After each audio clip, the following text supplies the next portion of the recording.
Sure. So my name is Jen Sorensen, and I live in Austin, Texas. I am 41, and I have been doing political cartoons, or I should say like alt-weekly political cartoons, since around 2000, 2001. I started out, not being quite so political. Like I started a weekly cartoon back in the late 90s, and I guess it was the 2000 election that really politicized me, and 9/11, and there were events back then that I think really kind of were catalysts for my becoming more political.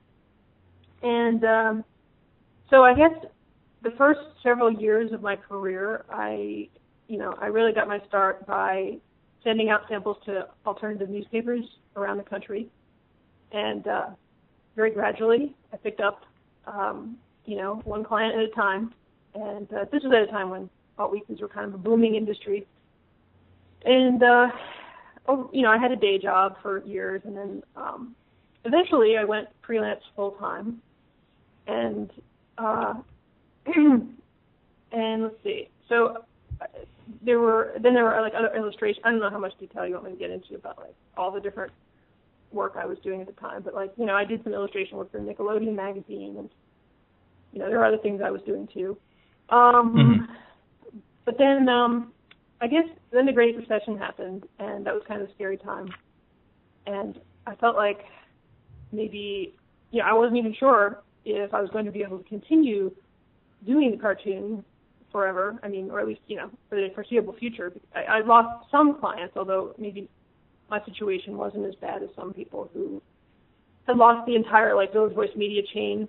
I mean, that was, like, a big deal at the time, because they dropped their, like, that entire chain of newspapers dropped their comics. And at the time, I was only in the Village Voice, but some people, like Tom Tomorrow, were in, like, a whole bunch of those papers and lost a whole bunch of clients at once. So I guess it was around that time that I started dabbling in graphic journalism, because I just, wanted to start experimenting with some other things. And I did, probably the first example of that was a travel comic I did for the Oregonian in Portland.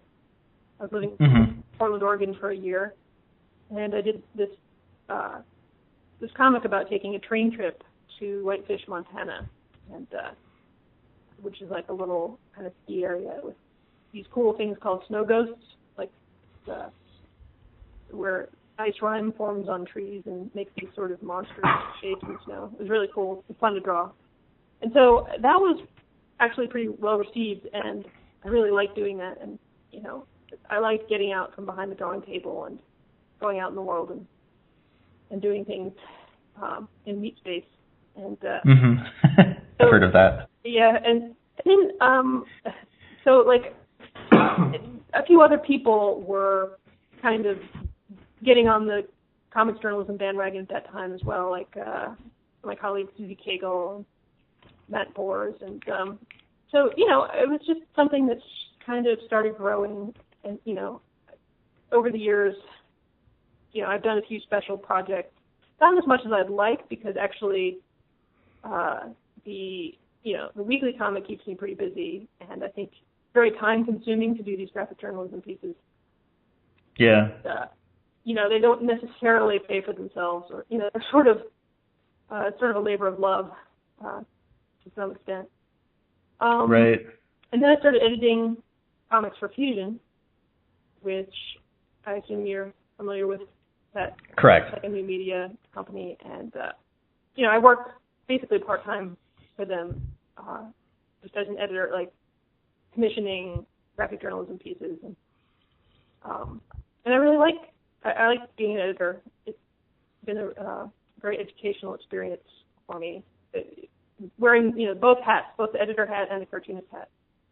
And, it sort of allows you to see things from both perspectives, which can be very interesting. I'm so sorry to cut you off. No, I was going to say, I think that's pretty much my story. Yeah, I mean that's certainly the things that would come to mind for me to introduce you. I guess that's a good point, as far as seeing things from different perspectives. I'd be remiss, although this is not what we're going to at all fixate on, but I'm curious just to hear you talk about like your awareness of video game culture or the game industry and sort of, what you made of my reaching out to interview you for a project about that. Well, I guess it did seem maybe a little bit outside my usual area of expertise. Yeah. I mean, I'm used to getting kind of, I get email from lots of different people, and some people seem to, I don't know more what they're doing than others. But I got the sense from you that you were actually like a serious journalist. I mean, like you can kind of tell like when someone is just was just I know. a total random person, or when it's someone who's actually they've got some interesting angle. It's like, oh well, okay. I mean. Yeah. Well, no, I mean, I asked not as a way to get, like some sort of compliment or anything. Just it's useful for this project to get a sense of sort of the way the space is being perceived. Even if it is by someone who feels it's outside of their wheelhouse. I mean, I don't need, like, for some people, just even the phrase video game culture is a joke. But I mean, neither of these are on your radar at all, but if I say the words video game industry or video game culture, like what sort of comes to mind for you? You could say nothing, and that's fine. No, that's fine. I guess it is. I feel like it's a subculture that is kind of exists in the universe sort of parallel to my own, but I don't. I'm not really that involved in it myself. I mean, you go to a comic convention and you're kind of rubbing elbows with there's like video game people, comics people, like a big comic convention like San Diego, and so right. I know several people who are gamers. I guess what I do is especially different from video games. I think doing political cartoons and nonfiction comics, there's maybe not like a lot of crossover between those audiences, although, there's some crossover. I mean, there's certainly like, I know I have readers who are gamers, but yeah. I say, it really depends on what genre of comics you're even talking about. And, in my case, it's probably, a little farther removed from video game culture than some areas of comics. That's fine. I mean, and I'm not here advocating for it or trying to be Johnny Video Game Seed or whatever, trying to get more people to pay attention or to care, on an individual basis. On a broader level, that's sort of what I'm interested in trying to do. And so one of the things I wanted to talk to you about and we discussed was, I don't know if you got a chance to look at that spreadsheet I think I sent over yesterday. I did look at one of the things. Yeah, I mean, I'm curious. How? Because this is another sort of parallel we have. Is I don't know if you're currently full-time freelance. I'm full-time freelance. I don't know too much about the type of work you do and how that pays or how that relates. I'm not asking you to tell me how much you get paid, but looking at that spreadsheet, I mean, how does that sort of compare to the world of political cartooning and the freelancing that you do? I'd say it was not a surprise to see those rates. Yeah. I also have done a little bit of freelance writing, and I know freelance writers here in Austin. So I kind of have a sense of that market. Basically, I am full-time freelance. Like I divide my time between. So I syndicate my weekly cartoon to a bunch of papers and websites, and then I also do my editing work for Fusion, and I'm an independent contractor for them. So, I'm still like basically, just freelance, just self-employed. Yeah. I guess, the rates for cartoons, I guess, like newspapers, I would say have been kind of frozen in time. Like basically once a rate is set, for like a weekly cartoon, it doesn't tend to go up or, I would say that those rates haven't changed a lot. I mean, I feel like I'm sort of, and that's fine because I know that the print media, I mean, they have their own set of difficulties and, it's not like I expect that to change, So I'd say like, it would be very difficult, I think, if I had to just make a living gig to gig. like just finding like one freelance gig after another, and having to hustle like that. I mean, the only way I'm really able to make a living is just through, the fact that I have this regular weekly strip with, I've just, built up a list of clients. And so there's that regularity, and then there's the regularity of doing the editing work for Fusion. And, like, some people are really good at that. They're really good at just hustling constantly and, like, pitching ideas. And I know, like, freelance writers who are really good at that. But, I think in my case, that's not, I would find that very difficult, I think. No, I think the only way you can survive, so I'm doing that right now, pitch to pitch to pitch to pitch, but I think the only really way to survive is to do what you're doing, which is to take an editing position, whether it's part-time or full-time, because that way at least like you guaranteed, you have this chunk of money coming in, and you're not in the position of if someone doesn't like your idea, you're not going to eat for 2 weeks. Right. I mean, so being diversified is very important, like as a cartoonist, like just having lots of little tiny revenue streams and lots of clients and it's just so that if something does fall through, you've got all these other things going on, and it's just very important to do a wide range of things. So I think people hear, the internet somehow, or it kind of invisibly has, devalued what a lot of people do, especially if you are a creative person trying to, be a professional in a creative field. What are so given that you also know a lot of freelance writers, are there things that are distinct to the kind of work you do and how that, the internet has sort of impacted it or devalued it? Well, I think that there was a long period of time where that was a huge concern for me.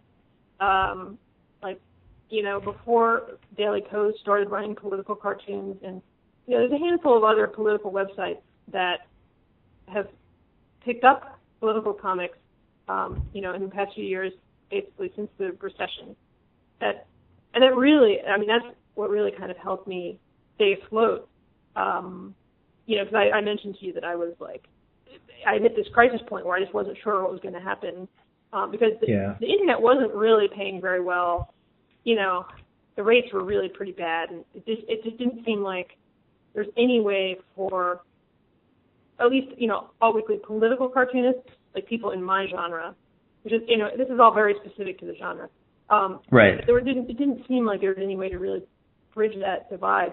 But then, you did get some websites finally paying, halfway decent rates for political cartoons, and then they really started getting shared. People, past few years, it seems like more and more people have gotten politically active. I think, social media kind of lends itself to this online activism, and so there's been kind of a renewal in a way. Sort of very limited, I think it would be very hard to break in, just starting out, but it has, the internet has been a blessing in some ways. Granted, I think there are some issues with the internet in that back in, when I was just doing print media, basically, there was a sense that you could kind of be as weird as you wanted to be. Like, if you wanted to do something really, offbeat, I think maybe you felt a little more liberated to do that than if you're, right now, it's hard. You can anticipate what is going to be shared and what will just go over people's heads. And I'm not always right about this, but maybe there's not quite as much of a license to be weird. You can be weird on your own website or whatever, but I think if you have, you're working for clients, it's hard to just shut off that awareness that it better be kind of topical, or at least, kind of in the ballpark of what people are talking about. That's one thing that's changed. And, it's both good to know, it's helpful to know what readers respond to, but it's also, it makes me sort of long for the days of doing, working for, college publications where, It was just about being as weird as, like, and messed up as you wanted to be. I mean, there was a piece which I'm guessing you read or know about because you're quoted in Neiman recently. Yeah. I'm kind of recycling from that a little bit here. Yeah, no, that's fine. I mean, I was going to ask something that's piggybacking off of that, but I mean, I'll say this just for the transcript or whatever, but, that piece describes newspaper editorial cartoonists as being, quote, downright endangered. And, a lot of that piece talks about sort of the things that format specifically allows, stories to be told in. Like there's an example of recovering heroin addicts, doing that without revealing identities, making that both possible and poignant. But, it also said that among the sliver that's left, diversity is sort of virtually non-existent. And so I think obviously for someone like you, you're very attuned to the types of things that, you can or you can't, maybe write about or draw about. How do you think readers who don't pay attention to that stuff or, care about diversity, how do you think that they might be able to notice or feel that that's shaping the things that they're able to see and read about?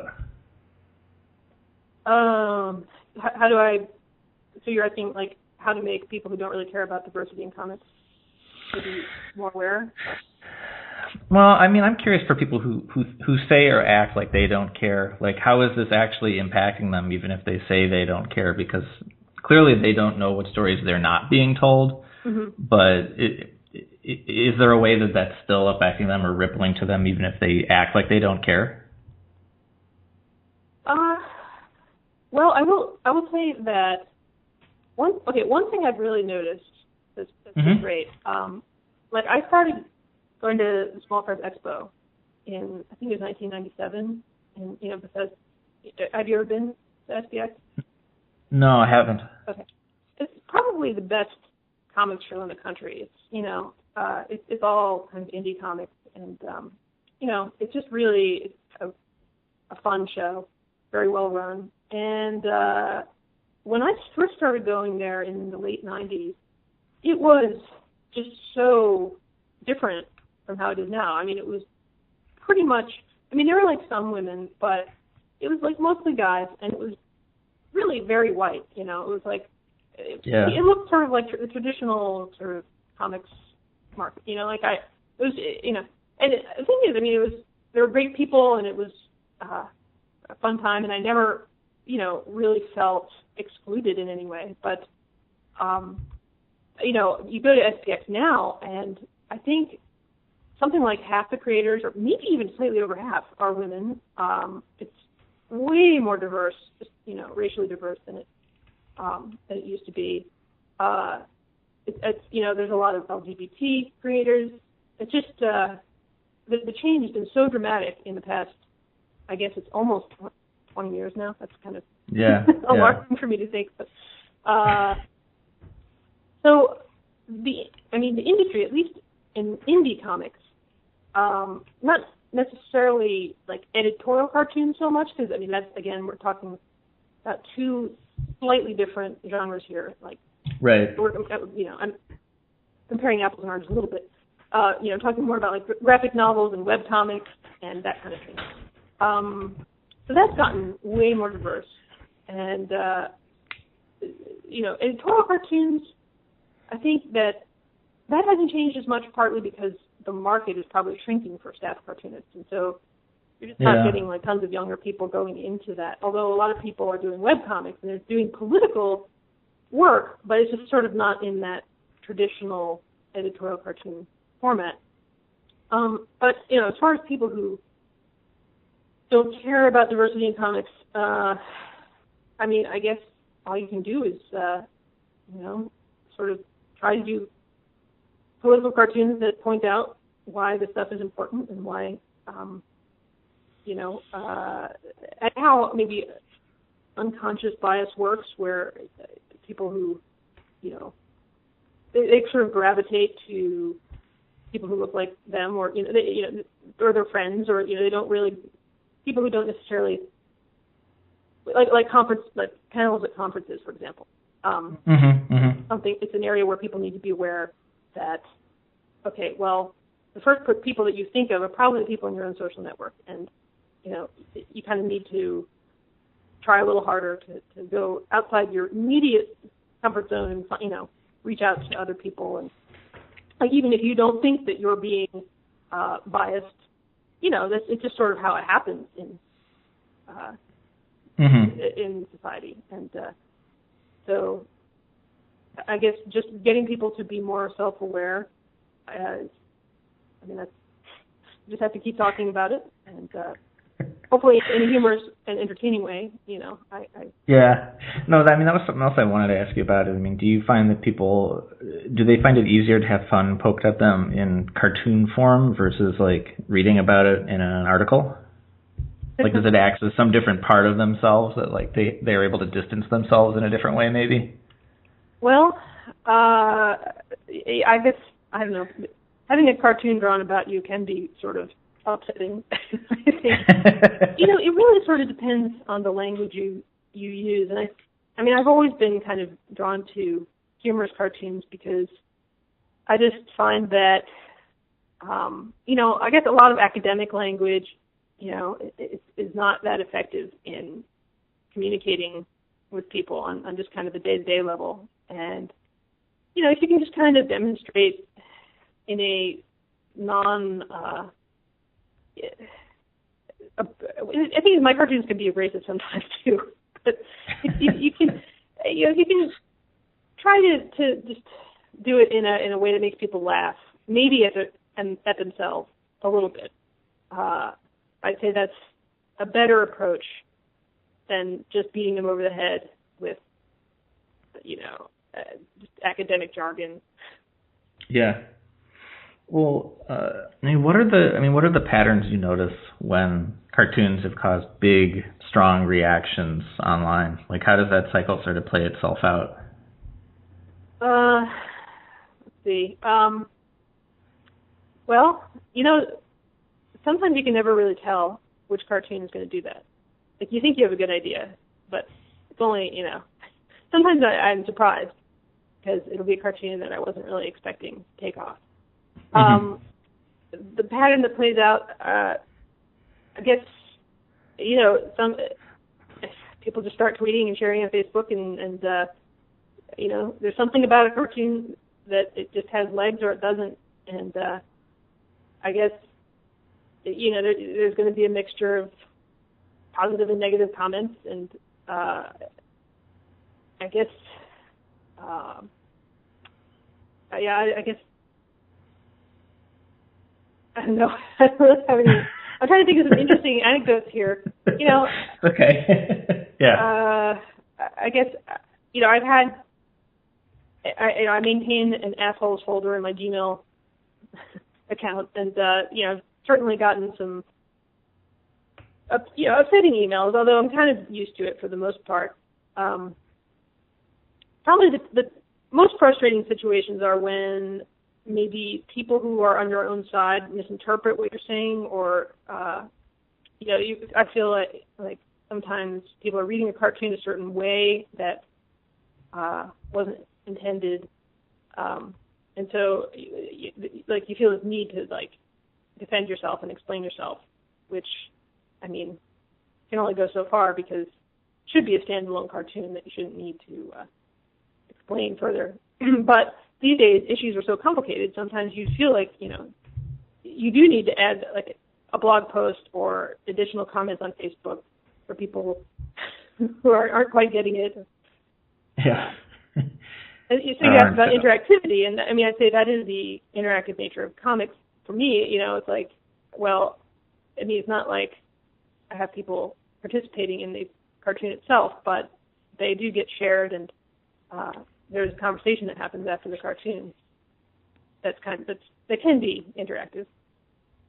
Yeah, a parallel there, I guess, is people trying to make political statements in video games. I know you don't really follow it that closely, but this is the MO for a lot of bigger budget game companies is they sort of want to be treated as creators of culture, but not have the responsibilities that come with it. So anytime, there was a thing this summer with a game where there was the phrase "Ogs Lives Matters," but they didn't really want to comment about what connection that had with Black Lives Matter, what statement it was they were trying to make. The party line was basically, "It's a coincidence." So I'm curious. Marketing's a whole other thing, but I mean, do you feel like interactivity with a thing that is a cartoon or with something that is a piece of art, like how does that sort of impact the value or the strength of the message that you're trying to impart? Obviously, if you walk away and don't corroborate it I think that's slightly different, like what you're talking about, like, giving more context versus the only context you add is there is no context. What is the question then exactly? I'm sorry.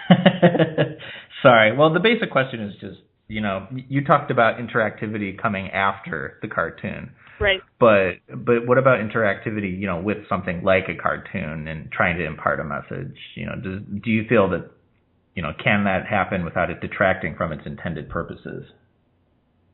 You mean the interactivity that occurs when I'm at what stage are you talking about? When from a user perspective, like some sort of hypothetical version of political cartoons where people could interact with it, is what I mean. Okay. Sorry for not clarifying. Well, there is an example, a good example of that. Have you seen something called Comic Gamma? Yes, I have. Yeah. Okay. So, I mean, that would be probably the best example I can think of an interactive political cartoon, where it's kind of like a little game that you play, and I guess I find that to be, those have to be kept very simple. I mean, I think they're kind of fun for people, but maybe it's not quite what I want to do.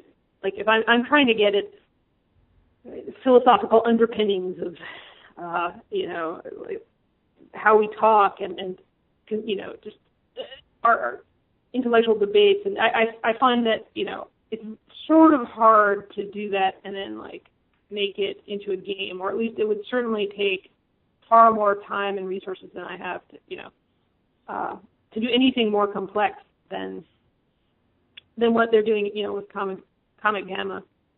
Yeah. So I guess I'm sure there's innovative things you can do, and certainly like there are newspapers that have like they have contests where a political cartoonist will draw, I don't know, Trump with a word balloon, and they have the readers fill in the blanks. And I guess readers find that to be fun, but again, it's maybe not. It's sort of not what I do. Like I'm not real interested in that myself. I guess I certainly I think the feedback I get online certainly feeds into the cartoon. Like as I'm writing it, I can anticipate what people are going to say or how something's going to be read, and so I can fine tune the cartoon with that in mind. And so, I suppose on that level, there's a bit of interactivity there. Yeah. But again, it's kind of like a different genre from what I do